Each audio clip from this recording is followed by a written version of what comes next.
Good morning बच्चों आज अपने जो है इस लेसन का करने जा रहे हैं लास्ट टॉपिक विद्युत द्विध्रुव के कारण विद्युत क्षेत्र। ये अपने इस लेसन का लास्ट टॉपिक रहेगा और उसके बाद में जो अपने करेंगे इस लेसन पे आधारित आईआईटी और नीट के अंदर जो आने वाले क्वेश्चन है। मैंने एक दिन पहले जो एक वीडियो के अंदर थोड़ी इसके बारे में चर्चा की थी कि अपने जो क्या करने वाले हैं, जितने भी 12th बेस, अब आपको पता है नीट और आईआईटी के अंदर क्वेश्चन कहां से आते हैं 11th 12th बेस से। तो जितने भी अपने लेसन करेंगे उन लेसनों पे जो आधारित क्वेश्चन जो आते हैं वो सारे अपने जो साथ साथ में जो है टॉपिक के साथ जो है क्लियर करते जाएंगे। तो मैंने जो है कल चेक किया कि नीट 2019 जो आपका 2019 के अंदर नीट का कोर्स एग्जाम हुआ था, उसके अंदर इस लेसन से एक क्वेश्चन आया और वो एक क्वेश्चन आपके लिए बहुत बड़ा जो है मायने रखता है। क्यों? क्योंकि एक क्वेश्चन जो है मेरिट बना सकता है। तो इसीलिए बच्चों अपने क्या करेंगे, कल जो है इसी लेसन पे आधारित जितने भी क्वेश्चन है वो करेंगे। तो उससे पहले आज अपना लास्ट टॉपिक है विद्युत द्विध्रुव के कारण विद्युत क्षेत्र। तो ये देखो क्या है विद्युत द्विध्रुव का विद्युत क्षेत्र, यानी ये कहता है अपने पास एक विद्युत द्विध्रुव है, जैसे ये माइनस क्यू आवेश है, ये क्या है प्लस क्यू आवेश है। अब द्विध्रुव मैंने बताया था दो समान विपरीत प्रकृति के आवेश जिनके बीच की दूरी कितनी है 2 है। अब ये मान लो इसका क्या है मध्य बिंदु O है, तो यहां से लेकर के यहां तक के बीच की दूरी क्या आ गई A, और यहां से लेकर के यहां तक के बीच की दूरी क्या आ गई A। अब ये कहता है प्लस क्यू वजह, इसकी तीव्रता विद्युत क्षेत्र इस साइड होगा, ये A पॉइंट पे स्थित है, ये B पॉइंट पे स्थित है, इसकी तीव्रता EB है, और ये माइनस क्यू जो है इसकी तीव्रता क्या होगी इस आवेश की ओर होगी, ठीक है, इसकी तीव्रता क्या EA है। तो इस बिंदु आवेश के कारण कितनी विद्युत तीव्रता जो उत्पन्न होती है या विद्युत कितना विद्युत क्षेत्र होगा, इसी चीज की आपको क्या करनी है गणना करनी है। अब इसकी गणना करने के लिए अपने क्या करेंगे, इसको दो अक्षों के अनुदिश गणना करेंगे। क्या करेंगे, दो अक्षों के अनुदिश। दो अक्षों के अनुदिश क्यों करेंगे, क्योंकि जब अपने इसका अक्षों के अनुदिश गणना करते हैं तो क्या करता है अध्यारोपण का सिद्धांत की पालना करता है। अध्यारोपण का सिद्धांत अपनों ने पढ़ा हुआ है। अक्ष कौन से हैं, एक होगा अक्षीय और सेकंड नंबर है निरक्षीय। अक्षीय और निरक्षीय अक्षों के अनुदिश अपने जो इनकी जो गणना करनी है। तो अपना जो है इसमें फर्स्ट हेडिंग आती है अक्षीय। अक्षीय बोलते हैं इस लाइन को, ध्यान देना, एक बार इसको साफ कर दो, तीव्रता जरूरत नहीं है। अगर ये इस दिशा में x अक्ष में, तो ये तुम्हारे पास क्या है अक्षीय है, और अगर ये इसके लंबवत इस प्रकार दे रखी है तो इसे आप क्या बोलते हो निरक्षीय। तो अपने पहले क्या कर रहे हैं अक्षीय रेखा के अनुदिश जो है इसकी गणना करते हैं।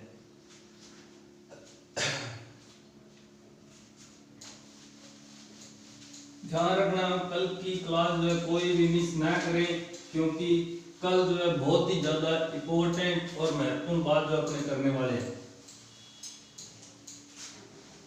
तो इसीलिए जो है सभी ध्यान से जो है देखते रहे। क्या कर रहे हैं अक्षीय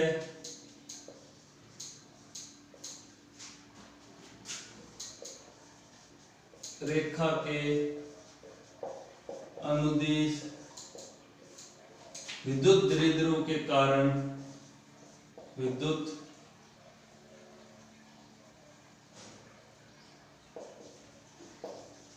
द्विध्रुव के कारण विद्युत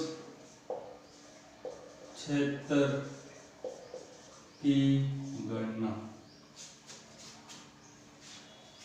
अक्षीय रेखा के अनुदिश विद्युत द्विध्रुव का विद्युत क्षेत्र की गणना, ये आज की अपनी जो है फर्स्ट हेडिंग आ गई। अभी जो बताई थी ना उसमें से फर्स्ट हेडिंग क्या है अक्षीय रेखा के अनुदिश विद्युत क्षेत्र की गणना करना। जब अपने जो है अक्षीय रेखा के अनुदिश करेंगे तो अपने पास जो दोनों ध्रुव होंगे बिंदु आवेश वो क्या होंगे, एक अक्ष के अनुदिश है। कैसे, जैसे मेरे पास जो एक माइनस क्यू आवेश है,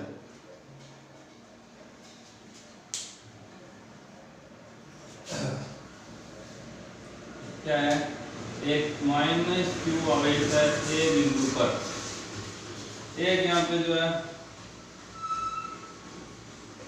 प्लस क्यू आवेश है बी बिंदु पर। ये दोनों एक दूसरे से आर दूरी पर स्थित है। ये दोनों क्या है, एक दूसरे से, ये इनका क्या है, मध्य बिंदु ओ है, ये इनका क्या मध्य बिंदु ओ है। जो ए से लेकर के बीच की दूरी ए है और ओ से लेकर के बीच की दूरी बी है। इतना अपना ने धीरे धीरे पढ़ लिया। दो बिंदु आवेश ले लिए ए और बी, ए पॉइंट और बी बिंदु, जिसमें ए बिंदु माइनस क्यू आवेश है, बी बिंदु पे क्या है प्लस है क्यू आवेश है, जो दोनों क्या है समान दूरी यानी कि 2a दूरी पर स्थित था। जो ओ से ए होगी ए और ओ से बी होगी ए दूरी।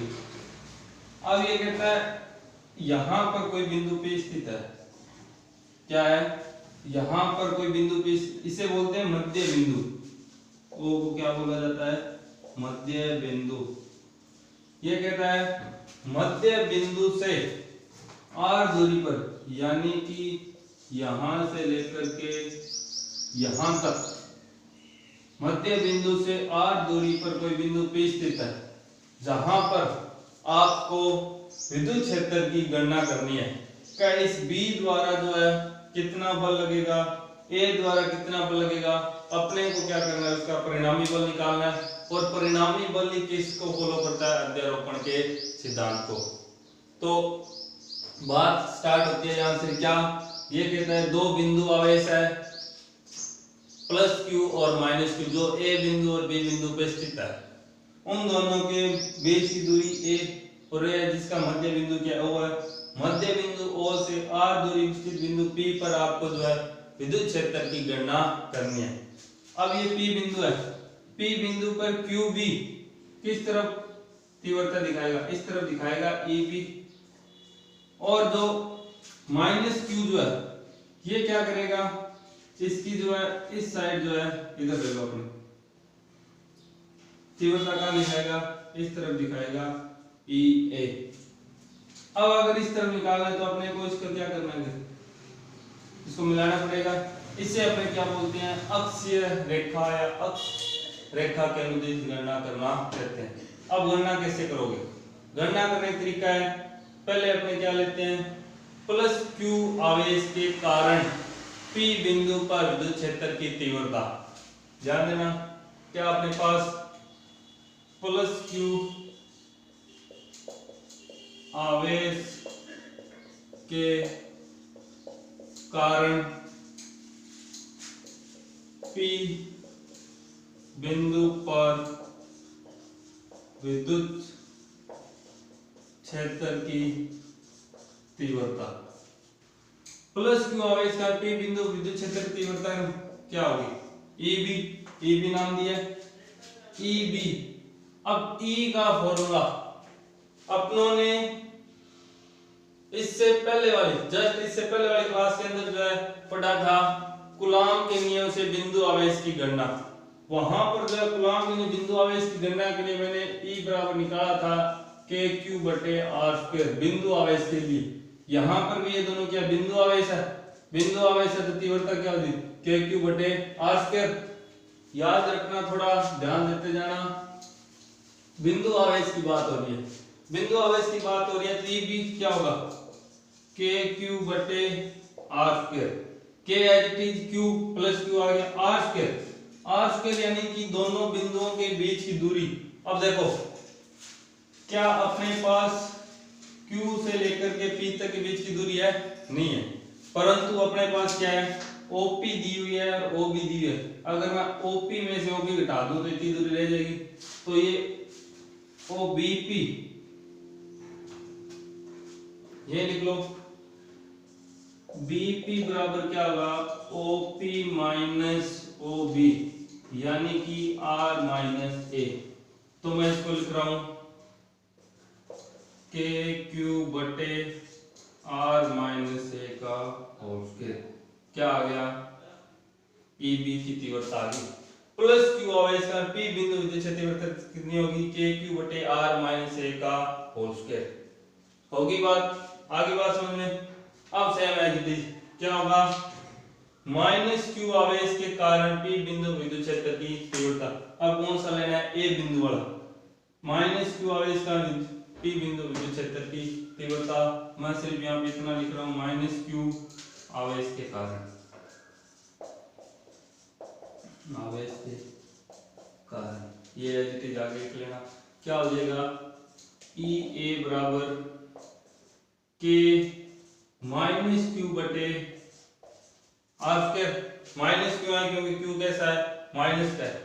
क्या आएगा, माइनस के क्यू बटे,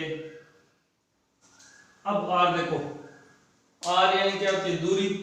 पी बिंदु से ए बिंदु तक की दूरी लेनी है।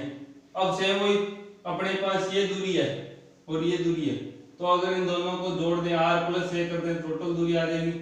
यानी कि ए ओ बराबर क्या आ गया, ए पी बराबर क्या आ गया, आर प्लस ए का होल स्क्वायर। ये आ गया ई ए बिंदु पर तीव्रता कितनी आ जाएगी, ए आवेश के कारण जब पी बिंदु तीव्रता कितनी आ गई, माइनस के क्यू बटे आर प्लस ए का होल स्क्वायर।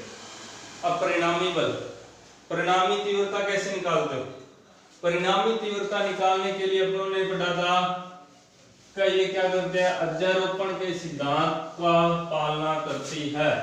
अध्यारोपण का सिद्धांत क्या था, यहां लिखना, परिणामी तीव्रता, परिणामी तीव्रता E बराबर आ जाएगा ई ए प्लस ई बी।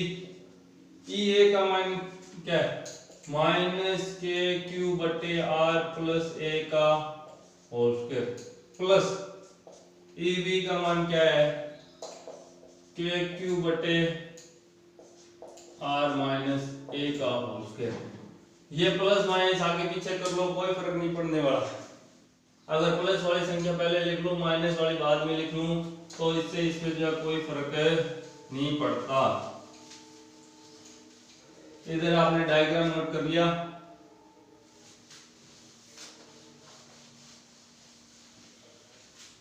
क्या होगा, E बराबर के क्यू, के क्यू देखो कॉमन है दोनों में, क्या आ जाएगा, बाहर आ जाएगा, अंदर क्या बचेगा। अब मैं पहले प्लस वाले लिख रहा हूं, 1 अपॉन आर माइनस ए का whole square minus 1 upon R plus A का होल स्क्वायर। ठीक है, K Q R minus A का whole square, are plus A का होल स्क्वायर, एलसीएम आएगा। अंदर क्या आया, आर प्लस ए का whole square minus R minus A का होल स्क्वायर। अब नीचे देखो A square minus A square B square formula बन रहा है। ऊपर जब आप इसको खोलोगे, आर प्लस ए स्क्वायर को खोलोगे कैसे, R square plus A square plus 2ar, फिर माइनस, इसको माइनस बाहर रख देना, इतना खोलना। अगर आप इसको खोलोगे R square minus 2ar plus A square.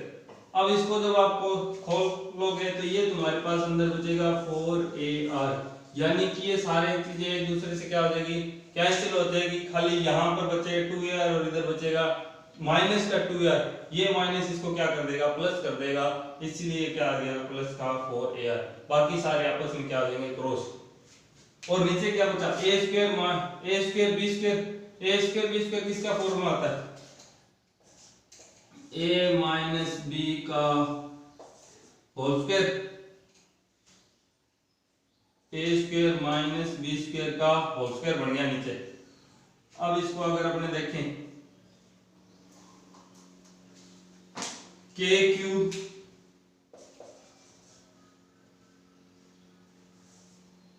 4ar r square minus a square का होल स्क्वायर।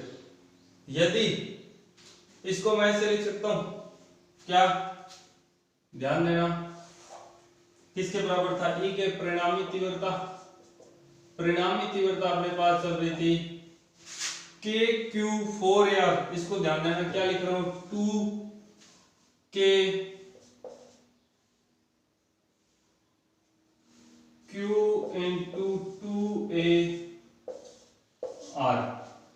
अब इसके अंदर और उसके अंदर कोई फर्क नहीं। देखो दो को मैंने क्या कर दिया, 2 into 2, दो को दो के साथ मल्टीप्लाई करके आया 4 आएगा। A था एज इट इज, R है R as it is, K था K, Q as it is Q। यानी इसको मैंने थोड़ा रूप चेंज कर दिया, क्या बना दिया, 2K Q into 2A into R बटे में जो है एज इट इज लिख दो R square minus A square का होल स्क्वायर। यदि ऐसे लिख दें तो ये देखो Q into 2A क्या बन गया, Q into 2A क्या होता है, विद्युत द्विध्रुव आघूर्ण। अभी कल ही अपनों ने बात की थी, P बराबर क्या होता है, 2Q into 2A विद्युत द्विध्रुव आघूर्ण। बस इसका मान रखने के लिए मैंने इसका रूप चेंज किया था, क्या लिख दिया, 2KPR अपॉन में R स्क्वायर माइनस A का होल स्क्वायर। यहां तक तुम्हारे बात कंप्लीट हो जाती है। अब तुम्हें ये कंडीशन लेनी है, यदि यहां तक बात वैसे कंप्लीट होगी, अब अपने को कंडीशन क्या लेनी, यदि R की तुलना में A क्या बहुत ही नगण्य दूरी है। जैसे मैं मान लूं, अब मैं सीधा लिख रहा हूं, जैसे O बिंदु था, ये अपने पास B बिंदु है, ये दूरी A थी, और विद्युत द्विध्रुव जो है यानी P बिंदु में मान लो बहुत ज्यादा दूरी है, कहीं अनंत बिंदु पे जाके है, तो ये दूरी इसकी तुलना में क्या होगी, नगण्य। तो इसको अपने क्या लिखेंगे, अपने को क्या लेना है, R क्या बहुत ज्यादा बड़ा है। यदि R जो है क्या बहुत ज्यादा बड़ा है A से, तो इस कंडीशन में A क्या हो जाएगा, नगण्य। क्या बचेगा, R स्क्वायर का होल स्क्वायर कितनी होगी, R की 4, क्या आएगा, 2KPR बटे R4, एक R से R कैंसिल हो गया, बटे में क्या आएगा 3। तो ये तुम्हारे पास आ गई इसकी परिणामी तीव्रता 2Kp अपॉन में R की क्यूब। यदि दो बिंदु आवेश दे रखे हैं और उससे जो है P बिंदु पर कोई तुम्हें जो है विद्युत क्षेत्र की तीव्रता पूछ ले अक्षीय रेखा के अनुदिश, तो तुम्हारे पास उसकी परिणामी तीव्रता कितनी होगी, 2Kp बटे R की क्यूब। यानी कि P देखो कहाँ है, ऊपर है एक है, यानी कि विद्युत क्षेत्र तीव्रता क्या होगी, P बिंदु के अनुदिश होगी, और वो जो है तीव्रता क्या करती है, R के बहुत ज्यादा निर्भर करती है, 1 बटे R क्यूब है। यानी कि अगर आप दूरी बहुत ज्यादा बढ़ाते हो तो तीव्रता क्या हो जाएगी, बहुत ज्यादा कम हो जाएगी। यानी कहने का अर्थ ये है कि विद्युत क्षेत्र तीव्रता किस पर निर्भर करती है, एक तो R पर निर्भर करती है, इसके अलावा जो है विद्युत क्षेत्र तीव्रता जो है P बिंदु के अनुदिश होगी। तो अक्षीय रेखा के अनुदिश अगर तुम्हें कोई दो बिंदु आवेश दे रखे हैं तो उनकी जो है विद्युत क्षेत्र तीव्रता होती है 2Kp बटे R क्यूब। हो गया। अब अपने जो है सेकंड करेंगे क्या, निरक्षीय रेखा के अनुदिश विद्युत क्षेत्र की तीव्रता।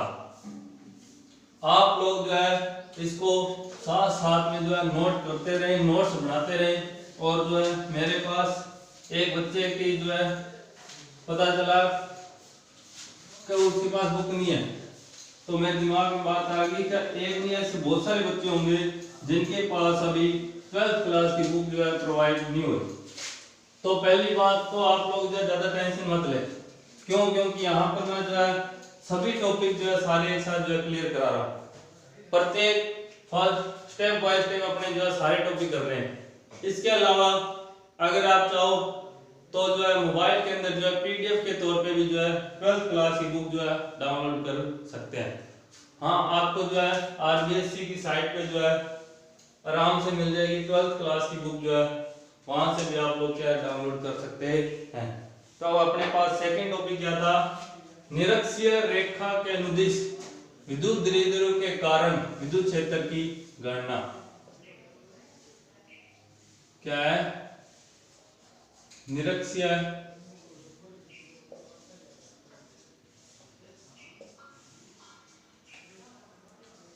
रेखा के अनुदिश विद्युत द्विध्रुव के कारण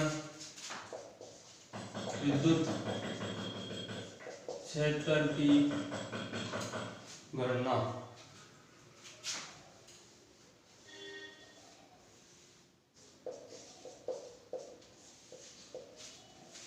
निरक्षीय रेखा के अनुदिश विद्युत क्षेत्र की गणना, यानी कि अब अपने पास जो बिंदु आवेश दे रखे हैं और तुम्हें जो बिंदु P पे जो गणना करनी वो क्या होगा, उसके लंबवत होगा।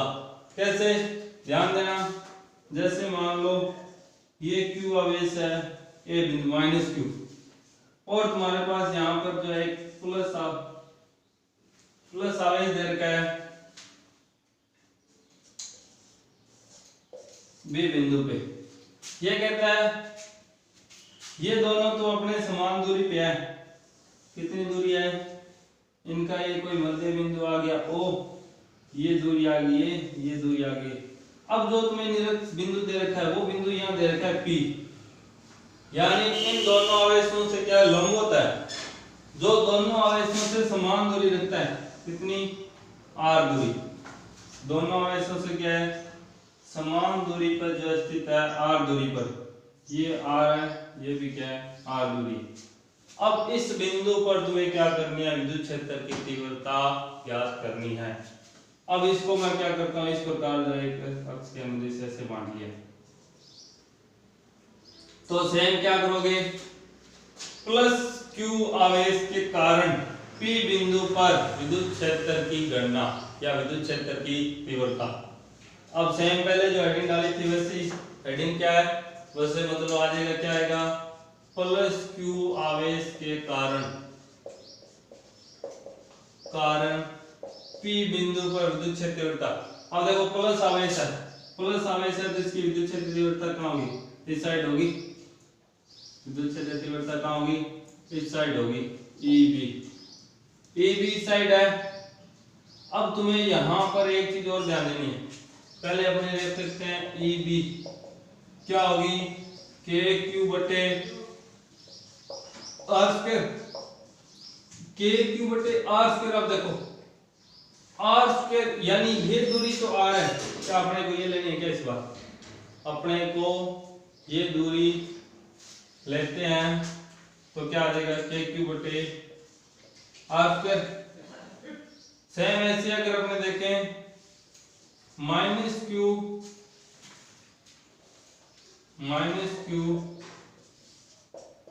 आवेश के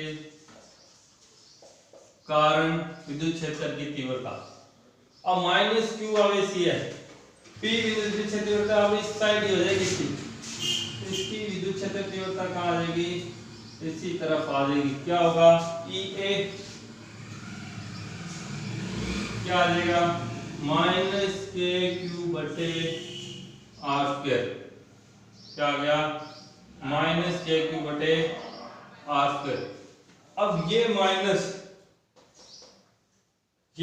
क्या कर देगा? इसको जो है इक्वल कर देगा। क्यों? क्योंकि ये क्या है? लंबवत दूरी आ गई। लंबवत दूरी आ गई तो इससे परिणामी तीव्रता क्या होगी? परिणामी तीव्रता वो तुम्हें क्या करें, डायग्राम साफ करें या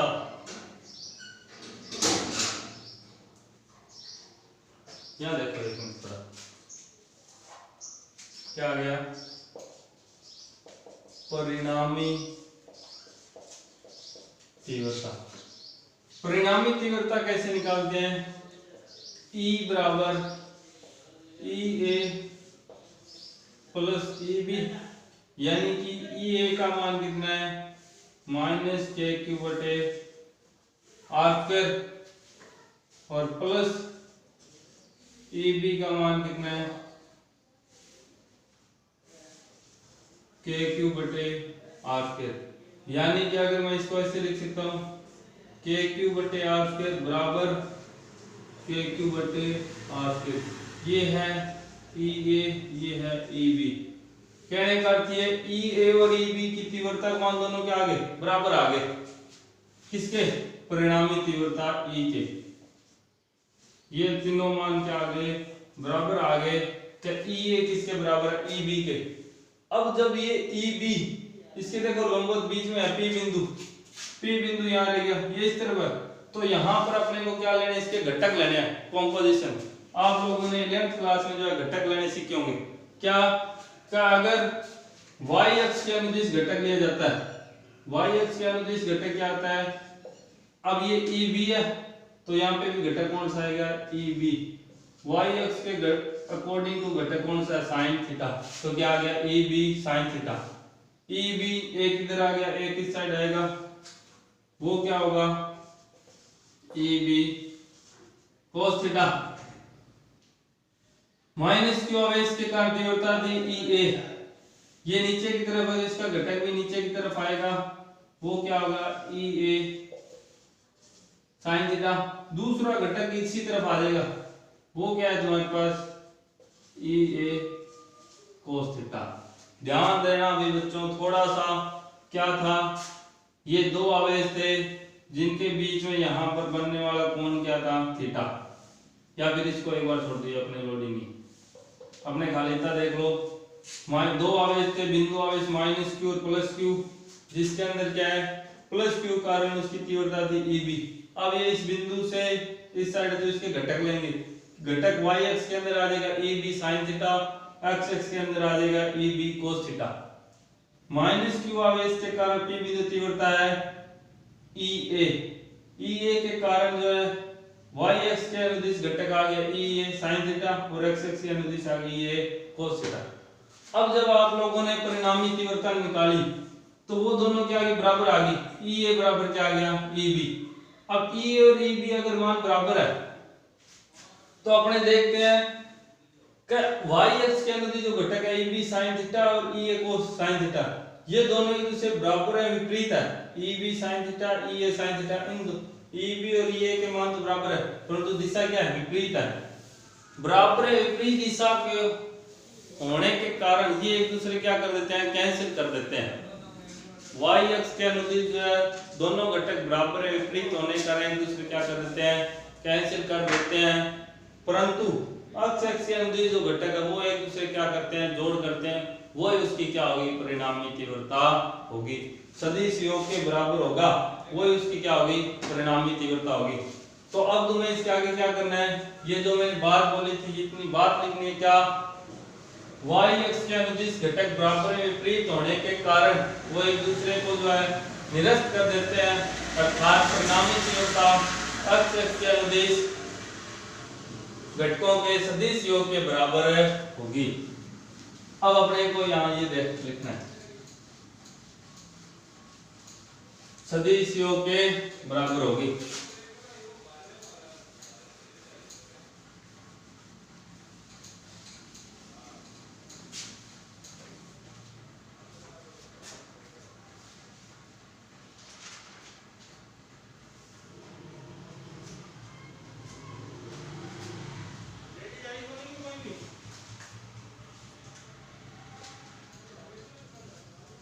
परिणामी तीव्रता सदिश योग के बराबर होगी।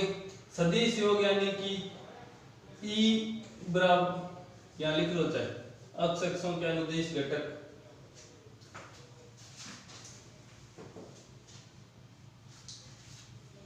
क्या था? x अक्षों के अनुदिश घटक जो है उसके परिणामी सदिश योग के बराबर होगा।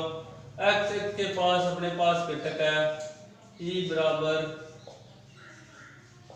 EA plus EB। क्या है? EA plus EB। EA के अंदर घटक कौन सा है? EA cos theta plus EB का घटक क्या है? EB cos theta. अभी अपनों ने क्या लिखा? ध्यान लिखना, चूंकि EA बराबर क्या है? EB, इसलिए क्या आ जाएगा? इसलिए ई ए बराबर क्या आ जाएगा, ई ए cos थीटा प्लस ई ए cos थीटा, ये क्या बन गया 2 ई ए cos थीटा।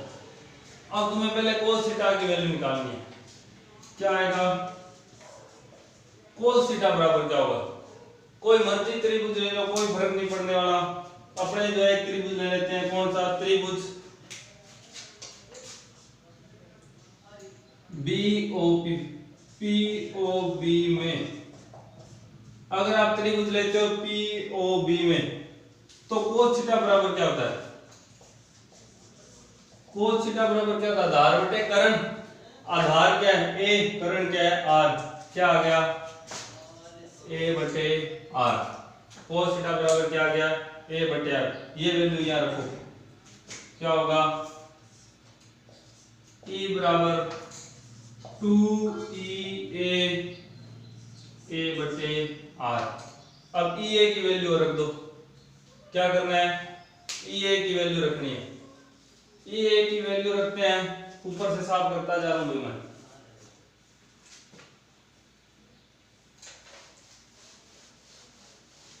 ई ए की वैल्यू अभी अपनों ने क्या निकाली थी, पहले लिख लेना, ई ए बराबर अपने पास क्या था के क्यू बटे आर स्क्वायर।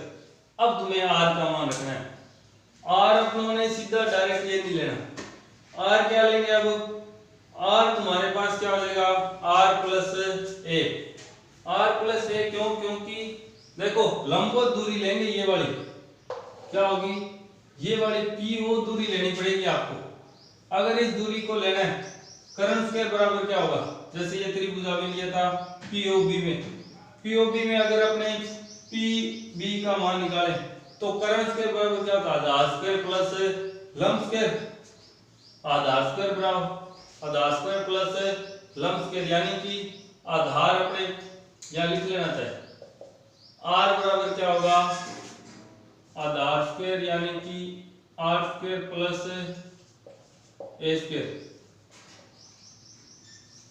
ये ओनली आर की बात कर रहा है, यहाँ आधार स्क्वायर प्लस, अब ये कर्ण स्क्वायर बराबर क्या हो जाएगा R square plus A square, यानी कि R square plus A square का हाफ। ये बात ध्यान देनी है, आर का मान तुम्हारे पास क्या आएगा R square plus A square की हाफ, ये मान याद रखो। तो ई ए बराबर क्या आ गया के क्यू बटे R square plus A square की हाफ, ये रख देना इसके अंदर मान। अब यहां पे लिखो क्या होगा, परिणामी तीव्रता ई ए बराबर क्या आएगा, नहीं ये नहीं ओनली ये आएगा भैया, क्या आ गया 2 ई ए क्या है के क्यू बटे R square plus A square की हाफ इंटू ए बटे R, R square plus A square के हाफ इंटू ए बटे आर। सेम कंडीशन क्या, देखो दो चीजें आ रही है 2 क्यू ए, यानी कि इसको मैं अब इस बार क्या लिखूंगा के क्यू 2a, के इंटू क्यू इंटू 2a बटे क्या आ गया R square plus A square की हाफ इंटू आर। ये ए तो मैंने यहां लिख दिया, आर इसके साथ रख दिया। अब यदि q इंटू 2a क्या होता है, q इंटू 2a क्या होता है p, p इक्वल टू क्या आ गया q इंटू 2a, क्योंकि p इक्वल क्या आता है q इंटू 2a, तो इसको मान रख दो यहाँ। अब इस बार साथ में ले लेना, यदि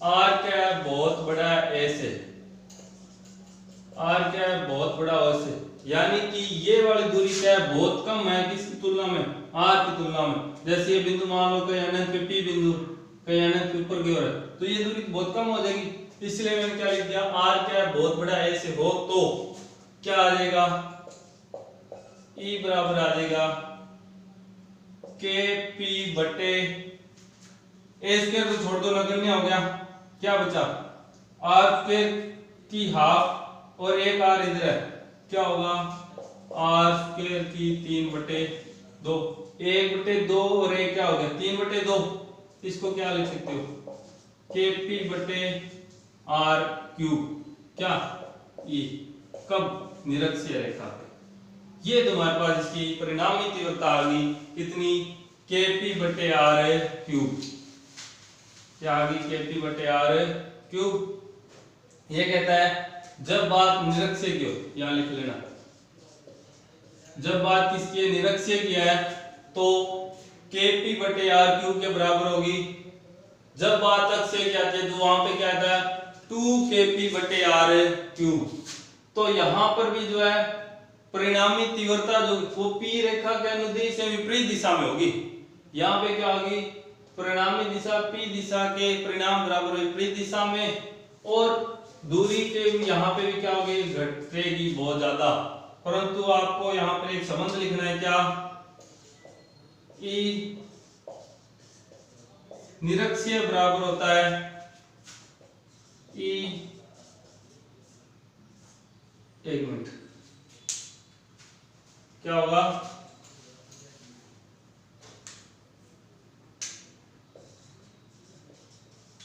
ई अक्षीय बराबर आएगा ई निरक्षीय बटे 2, क्यों, क्योंकि देखो अभी यहां पे मैंने क्या लिखा था ई अक्षीय, ये थोड़ा आपको जो है लिखने की जरूरत नहीं है, खाली ध्यान देना, ई अक्षीय बराबर क्या आता है 2 के पी बटे आर क्यूब, और ई निरक्षीय आपके पास आई है के पी बटे, यानी अगर मैं इसको 2 से गुणा कर दूं तो ये अक्षीय आ जाएगा और इसको बटे में, तो कहने का अर्थ ये है जब आपको लंबवत निकालना हो, क्या हो लंबवत दूरी दे दे तो उसका क्या हो जाता है आधा हो जाता है अक्षीय का, अक्षीय का क्या हो जाता है आधा हो जाता है निरक्षीय बिंदु पर परिणामी तीव्रता।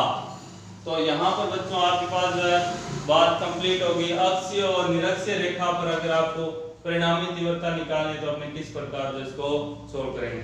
अब इस पर जो आधारित एक न्यूमेरिकल दे रखा है और बहुत ही आसान सिंपल सा न्यूमेरिकल है, वो कुछ नहीं करना, आपको सिर्फ एक बार अक्षीय रेखा के अनुदिश जो है फॉर्मूला यूज करना है, एक बार क्या करना है निरक्षीय रेखा के अनुदिश का जो है फॉर्मूला निकालना है। आपकी बुक का जो है एग्जांपल दे रखा है, एग्जांपल नंबर वो आपके पास है 1.19, क्या कहते हैं दो बिंदु आवेश 5 माइक्रोकूलम तथा -5 माइक्रोकूलम, एग्जांपल नंबर आपके पास है 1.19, क्या है दो बिंदु आवेश यानी Q का मान दे दिया 5 माइक्रोकूलम। अब माइक्रोकूलम पहले इसको चेंज करो, क्या होगा 5 × 10⁻⁻6 कूलम, 1 माइक्रोकूलम बराबर 10⁻⁻6। पहले दिन की बात है, जब अपनों ने लेसन स्टार्ट किया था ना उसी दिन पहले दिन बात है कि 1 माइक्रोकूलम बराबर होता है 10⁻⁻6 कूलम, बस उसी को यूज किया। परस्पर 1 सेंटीमीटर दूरी पर रखे हैं, अब परस्पर 1 सेंटीमीटर दूरी पे यानी कि वो किसका मान आ गया 2a का, कितना 1 सेंटीमीटर। अब क्या आप लोगों ने सेंटीमीटर में लेते हैं क्या, नहीं लेते, क्या करना है इसको मीटर के अंदर चेंज करना है, क्या बन जाएगा 1 × 10⁻⁻2 मीटर। सेंटीमीटर को मीटर में चेंज करने के लिए क्या करते हैं 100 से भाग, वो 2 पावर कहां चलेगी ऊपर, तो क्या बन गया मीटर। और फिर आगे क्या कह रहा है, इनके मध्य बिंदु से 0.30 मीटर की दूरी पर अक्षीय स्थिति में निरक्षीय स्थिति विद्युत क्षेत्र की तीव्रता की गणना करें, यानी कि R का मान दे दिया 0.30 मीटर। अब ये कह रहा है एक बार तो अक्षीय स्थिति पर गणना कीजिए और एक बार निरक्षीय स्थिति पर। मैं सीधा क्या लिख रहा हूं E अक्षीय, ये इसका फर्स्ट नंबर है E अक्षीय, क्या आया था 2kp बटे r क्यूब, 2kp बटे r क्यूब, 2k k का मान क्या होता है 9 इंटू 10 की पावर माइनस 9। p का मान क्या होता है q इंटू 2a। q का मान क्या है 5 इंटू 10 की पावर माइनस 6। 2a का मान कितना दिया है 1 इंटू 10 की पावर माइनस 2 बटे r क्यूब। r का मान कितना है 0.23 का क्यूब। बस ये आपका क्वेश्चन हो गया। क्या करना है दो एज इट इज k का मान 9 इंटू 10 की पावर 9 ये भी पहले दिन बताई थी। p का मान q इंटू 2a। q का मान इसने दे रखा है 5 माइक्रो कूलम यानी 5 इंटू 10 की power minus 6 into q into 2a। 2a का मान कितना दे रखा है 1 इंटू 10 की पावर माइनस बटे में क्या आ गया q 0.30 का क्यूब। अब इसको आप लोग आगे सॉल्व कर सकते हैं। सेम ऐसे अगर अपने देखें ई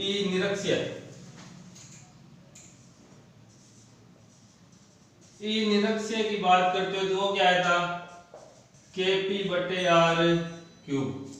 kp बटे r क्यूब k का मान सेम है क्या आ गया। खाली इस बार तुम्हें क्या करना है दो गायब करना है भाई। देखो बाकी सेम एज है दो को छोड़ दो 9 इंटू 10 की पावर 9 5 इंटू 10 की पावर माइनस 6 1 इंटू 10 की पावर माइनस 2 बटे में 0.30 की क्यूब। इसको सॉल्व करोगे तो आपके पास क्या आ जाएगा निरक्षीय स्थिति पे। अभी अपनों ने बात क्या थी आधा होता है तो देखो जब आप इसको सॉल्व करते हो तो आता है 3.33 इंटू 10 की पावर 4 न्यूटन प्रति कूलम। और जब अपने इस पे सॉल्व करते हैं तो ये आता है 1.67 इंटू 10 की पावर 4 न्यूटन प्रति कूलम। ये देखो 3 का आधा लगभग डेढ़ आ गया ना। तो बस यही बात थी का निरक्षीय स्थिति पे अक्षय का क्या होता है लगभग आधा होता है। ये बात यहाँ पे क्या होगी इसके अंदर प्रूफ हो जाती है। तो अब इसके आगे अपने जो है इस लेसन का लास्ट टॉपिक वैसे ये इसी पे डिपेंडेड है। तो अपनों के पास एक टॉपिक और बन गया क्या है वो अपने पास में। अब अपना लास्ट है अगर तुम्हें क्या दे दिया जाए समान विद्युत क्षेत्र के अंदर क्या है समान विद्युत क्षेत्र के अंदर अगर आपको जो है विद्युत क्षेत्र की तीव्रता की गणना करनी है तो वो चीज ध्यान देना। आपके पास जो एक समान विद्युत क्षेत्र दे रखा है एक समान विद्युत क्षेत्र यानी कि इस प्रकार। आज की क्लास जो थोड़ी लंबी हो सकती है क्यों क्योंकि टॉपिक तो कम है परंतु समझने वाला क्या है ज्यादा है। अब आपके पास ऐसे एक समान विद्युत क्षेत्र दे रखा है। ये कहता है इसके अंदर ए बिंदु पर एक स्थित आवेश है -q और यहां पर बी बिंदु पे एक आवेश स्थित है +q। अब यहां पर इसकी तुम्हें क्या करना है परिणामी तीव्रता या विद्युत क्षेत्र। अब ये सारा एक समान विद्युत क्षेत्र इसके अंदर इसकी तुम्हें क्या करनी है परिणामी तीव्रता। तो तुम्हारे पास आज की हेडिंग आ गई एक समान विद्युत क्षेत्र में द्विध्रुव बल आघूर्ण। इसे क्या बोलते हैं द्विध्रुव बल आघूर्ण। क्या है एक समान विद्युत क्षेत्र है इसके अंदर तुम्हें क्या करना है इसकी विद्युत द्विध्रुव आघूर्ण की गणना करनी है। यदि एक समान विद्युत क्षेत्र है तो इसके अंदर जो है इसकी तीव्रता कैसे ज्ञात करूं। इसके साथ बच्चों में तुम्हें एक और नई इंफॉर्मेशन दे दूं क्या अगर आप लोगों के कोई छोटा भाई बहन या कोई भी भाई बंधु है तो उन लोगों के लिए क्या एक बहुत ही अच्छी और गुड न्यूज है कि आपने जो है कुछ ही दिनों के अंदर जो है 10th क्लास की साइंस जो है वो स्टार्ट करने जा रहे हैं। क्या 10th क्लास की साइंस अगर आपके कोई भी भाई बंधु है तो उसके लिए जो बहुत ही अच्छी खबर है कि आपने जो है फिजिक्स विद वी के स्वामी के चैनल पे जो है 10th क्लास की साइंस जो स्टार्ट होने जा रही है। तो ये चीज़ भी आप लोग आगे से आगे थोड़ा जो है बहुत ज़्यादा जो शेयर करें और लोगों को जो है बताते रहें ताकि 10वीं क्लास के बच्चों की भी पढ़ाई जो क्या डिस्टर्ब ना हो। ठीक है। तो अब अपने वापस इस पे आ जाते हैं। क्या करना है, एक समान विद्युत क्षेत्र विद्युत बल आघूर्ण की गणना। एक समान विद्युत क्षेत्र बल आघूर्ण की गणना करने के लिए क्या करना है, अपने को सेम इसके अनुदिश चलना है। ठीक है। अब यहाँ पर इस पर जो एक लंबवत दूरी बनेगी, इसको मैंने क्या दे दिया, ओ नाम दे दिया। ये कहता है ए बी, ये ओ, त्रिभुज ए ओ बी के अंदर ये दूरी कितने बिंदु पे स्थित है, आर पे, और ये दूरी अपने ले रहे थे। तो ये वाली दूरी पी ओ कैसे निकालोगे, सेम त्रिभुज ए ओ बी में क्या होगा, क्या करते हैं, R square plus A square बराबर नहीं, क्या होगा, R square minus A square करना है किसके, बी ओ के बराबर। तो यहां पर जो आप लोग ध्यान देना, तुम्हें निकालना है बल आघूर्ण। बल आघूर्ण होता है, बल आघूर्ण को टो से लिखते हैं, अभी किससे लिखते हैं, टो। टो बनाते हैं ऐसे, इसे क्या बोला जाता है, टो। ठीक है, तो टी डबल ओ लिख लो, चाहे जैसे मर्जी लिख लो, आपको खाली ध्यान रखना है टो किसे लिखते हैं। बल आघूर्ण क्या होता है, टो बराबर होता है P इंटू ई। क्या आ जाएगा, P इंटू ई। अब P की बात तो ठीक है, क्या है, Q इंटू 2a, Q आ गया, 2a दूरी आ जाएगी, परंतु E परिणामी तीव्रता तुम्हें निकालनी पड़ेगी। यानी कि तुम्हें क्या करना है, ये चीज थोड़ी सी ध्यान देनी है। एक समान विद्युत क्षेत्र विद्युत बल आघूर्ण क्या होता है, टो इंटू पी ई, या फिर होता है पी इंटू ई ए। तो इस चीज को करने के लिए अपने जो है शुरू कर रहे हैं न्यूमेरिकल। अब जो इस प्लस आवेश है, क्या है, प्लस आवेश के कारण बल कितना होगा, ये चीज अपने लास्ट में फाउंड आउट करेंगे। ये चीज अपने पास लास्ट में निकल के आएगी। मैंने पहले जो बता दिया बल आघूर्ण के लिए क्या होगा, प्लस क्यू आवेश के कारण बल F बराबर। अब अपनों ने कल परसों एक बात की थी, क्या था, E बराबर था F अपॉन Q था, F अपॉन Q। तो F बराबर क्या हो जाएगा, E इंटू Q। ये तो होगा किसके कारण, प्लस आवेश कारण। और जब अपने बात करते हैं माइनस Q आवेश के कारण बल F क्या हो जाएगा, माइनस C इंटू Q। क्या आ जाएगा, माइनस क्यों, क्योंकि Q क्या माइनस का। तो परिणामी बल, परिणामी बल क्या होगा, परिणामी बल F बराबर आ जाएगा EQ प्लस माइनस EQ। यानी कि कहने का अर्थ क्या आ गया, टोटल क्या आ गया, 0 आ गया। परिणामी बल तुम्हारे पास कितना आ गया, 0 आ गया।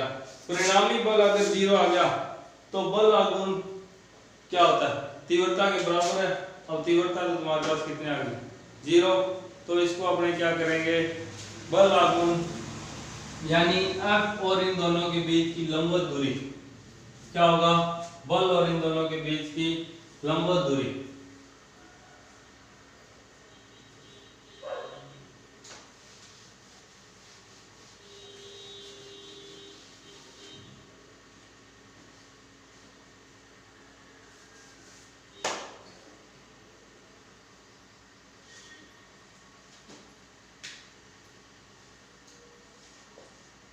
बल आघूर्ण क्या आ गया, बल F इंटू दोनों आवेशों के बीच की लंबवत दूरी। लंबवत दूरी ये वाली ओ भी निकालनी है आपको। ओ भी कैसे निकालोगे, ओ भी निकालेंगे अपने पास त्रिभुज ए बी ओ से। ए ओ बी देखो यहां पर बनने वाला एंगल क्या है, थीटा। थीटा के सामने वाली भुजा क्या है, लंब, यानी कि लंबवत दूरी BO। पहले यहां लिख लेना त्रिभुज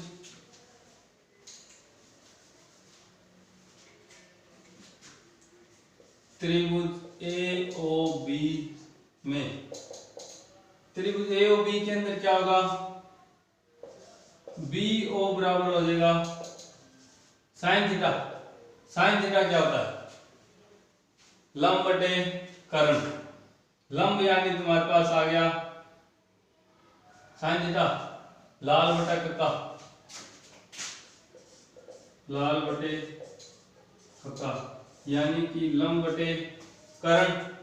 लंब बटे कर्ण यानी कि लंब तुम्हारे पास आ गया ए बटे आर, यही होगा। अच्छा एक मिनट भाई, साइन थीटा ये आएगा लंब बटे कर्ण, लंब क्या आ गया 2a, ये वाली बात आ गई, क्या आ गया b o बटे 2a साइन थीटा। हाँ ठीक है, तो b o बराबर क्या आ गया 2a साइन थीटा। अब बी ओ का मान याद रख लो, बल आघूर्ण क्या बताया था, टो, बल आ गया एफ, लंबवत दूरी आ गई बी ओ, यानी कि एफ का मान क्या निकाला था, एफ का मान अभी यहाँ आया था ना, क्या था के क्यूब बटे E cube, E cube into 2a sine theta. ई तो एज इट इज पढ़ा रहे अंदर क्या आ गया q into 2a sine theta बार क्या आ गया a इंटू पी, सदिश लगा दिया तो मैंने ये जो है हटा दिया भी। ये तुम्हारे पास क्या आ गई जो अपने स्टार्टिंग में बात रही, साइन थीटा किसको बता रहा है, दिशा को बता रहा है। साइन थीटा किसको बता रहा है, दिशा को। जैसे ही मैंने सदिश लगाया मैंने साइन थीटा हटा दिया। तो कहने की बात की है क्या, अगर दोनों क्या समान विद्युत क्षेत्र पर दो बिंदु आवे तो उन पे लगने वाला बल आघूर्ण क्या होगा, P इंटू E के बराबर होगा। अब अगर अपने यहाँ स्थिति ले ले, क्या ले ले, अलग अलग स्थिति ले ले, थीटा की बात की, अलग अलग आप स्थिति लेते हो तो स्थिति के अंदर क्या होगा, जैसे ध्यान देना स्थिति फर्स्ट, स्थिति फर्स्ट क्या कहते हैं, यदि थीटा बराबर कितना हो 0 डिग्री है, थीटा 0 यानी साइन 0 क्या हो जाएगा 0, तो ये सारी वैल्यू क्या कर देगा 0, तो टो बराबर उस कंडीशन में क्या आ जाएगा 0। यदि थीटा बराबर 90 डिग्री है तो टो बराबर क्या आ जाएगा ए इंटू पी, जो तुम्हारे पास क्या होगा अधिकतम होगा, क्योंकि साइन का अधिकतम मान कितना होता है 1 होता है, तो 90 पे साइन 1 हो जाएगा तो ये क्या आ जाएगा ए इंटू पी। एक कंडीशन और लेनी है, यदि थीटा बराबर क्या 180 डिग्री हो, क्या हो थीटा बराबर 180 है, तो उस कंडीशन में भी तो होगा तो 0, पर वो कैसा होगा अस्थायी संतुलन। कैसा है, अस्थायी संतुलन है। तो ये तीन चीजें आपको जो ध्यान रखनी है, क्या अगर आपको तो एक समान विद्युत क्षेत्र दे दिया और इसमें दो बिंदु आवेश क्या है, दोनों क्या है समान है, 0 बराबर यानी वो है तो एक समान में, परंतु वो दोनों एक दूसरे के माइनस क्यू और प्लस क्यू इस प्रकार है, लंबवत यानी 90 ऊपर नीचे दे दिया और 180 यानी क्या विपरीत दे दिया, तो इस प्रकार आपको क्या करना है ध्यान रखना है। अब इस पर भी आधारित एक न्यूमेरिकल है और इसी के साथ अपना ये चैप्टर हो जाएगा कंप्लीट। तो वो न्यूमेरिकल क्या है, लास्ट एग्जांपल आपकी बुक का 1.20 होना चाहिए वो, देन इसके अंदर भी कुछ नहीं करना, खाली टो का मान पूछा उसने, क्या कह रहा है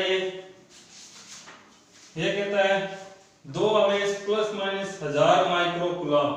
अब सेम वही बात है, अभी इसने क्या दे दिया 1000 माइक्रो कूलम, 1.20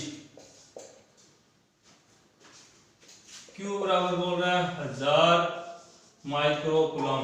क्या अब ये 3 जीरो तो इसने पहले दे दी, अपने को कूलम चेंज करना है तो क्या हो जाएगा 1 × 10 की पावर -6 कूलम, या इसको आप क्या लिख सकते हो 10 की पावर -3।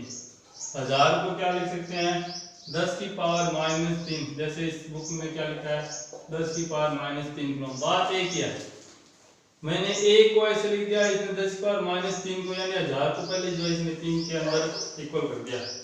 E बराबर, अच्छा परस्पर 2 मिलीमीटर दूरी पर स्थित है। अब देखो 2 मिलीमीटर यानी इसने किसका मान दे दिया 2a, क्या दिया 2 मिलीमीटर। मिलीमीटर को अगर आप मीटर में चेंज करोगे तो क्या करोगे 2 × 10 की पावर -3 मीटर। क्यों? क्योंकि अगर 2 लगाते तो सेंटीमीटर बनता, सेंटीमीटर को मीटर में चेंज करने के लिए 2 लगाते हैं, 3 से क्या हो गया मीटर में आ गया। इस विद्युत द्विध्रुव को 15 × 10 की पावर 4 न्यूटन कूलम के एकसमान विद्युत क्षेत्र में 30 डिग्री कोण पर रखा गया है। क्या बोल रहा है, तुम्हारे पास इसकी तीव्रता दे दी 15 × 10 की पावर 4 न्यूटन प्रति कूलम, एकसमान विद्युत 30 डिग्री कोण पे, यानी थीटा बराबर कितना है 30 डिग्री। अब तुम्हें क्या करना है, क्या पूछा बल आघूर्ण पूछा है। बल आघूर्ण बराबर क्या था EP A × P, साथ में क्या था भाई साइन थीटा था। E का मान इसने ऐसे दिया 15 × 10 की पावर 4, P का मान Q × 2a, Q का मान कितना है 10 की पावर -3, 2a का मान कितना है 2 × 10 की power 3 into sine theta. Sine 30 का मान कितना होता है, साइन 30 का मान होता है 1/2, साइन 30 कितना होता है 1/2। अब अगर आप इसको सोल्व करते हो तो ये तुम्हारे पास सारा इसका आंसर आ जाएगा -3 -6 + 4 -2 यानी कि 15 × 10 की पावर -2 टो। अब टो का मात्रा क्या होगा, E क्या थी तीव्रता, वैसे देख लो बल आघूर्ण है, बल आघूर्ण किसमें दिया था न्यूटन मीटर। सीधी सी बात है, ज्यादा आपको लंबा चौड़ा जो है कुछ करने की जरूरत नहीं है। तो ये बात आ गई आपके पास। अगर आपको जो है 1000 माइक्रो कूलम 2 मिलीमीटर और 15 × 10 की पावर 4 न्यूटन प्रति कूलम तीव्रता 30 डिग्री कोण पे दे रखा है, तो इन दोनों के बीच में लगने वाला बल आघूर्ण आ जाएगा 15 × 10 की पावर -2 न्यूटन मीटर। तो बच्चों यहाँ पर अपना ये चैप्टर हो गया कंप्लीट। कल अपने जो है एक बार फिर मैं तुम्हें बता दूं, कल अपने करेंगे इसी लेसन पे आधारित नीट और IIT JEE मेंस और एडवांस के अंदर पूछे जाने वाले क्वेश्चन। और उसके अलावा आप लोगों को एक काम और करना है क्या इस लेसन के जो पीछे वाले पाठ्य पुस्तक है उन क्वेश्चनों को आप जो है करके देखें, घर पे जो है ट्राई करके देखें। अगर आपको किसी क्वेश्चन के अंदर दिक्कत आती है तो आप लोग वो चीज जो है मेरे साथ जो है पूछ सकते हैं, मेरे साथ शेयर कीजिए ताकि मैं आप लोगों को वो क्वेश्चन जो है बता सकूं।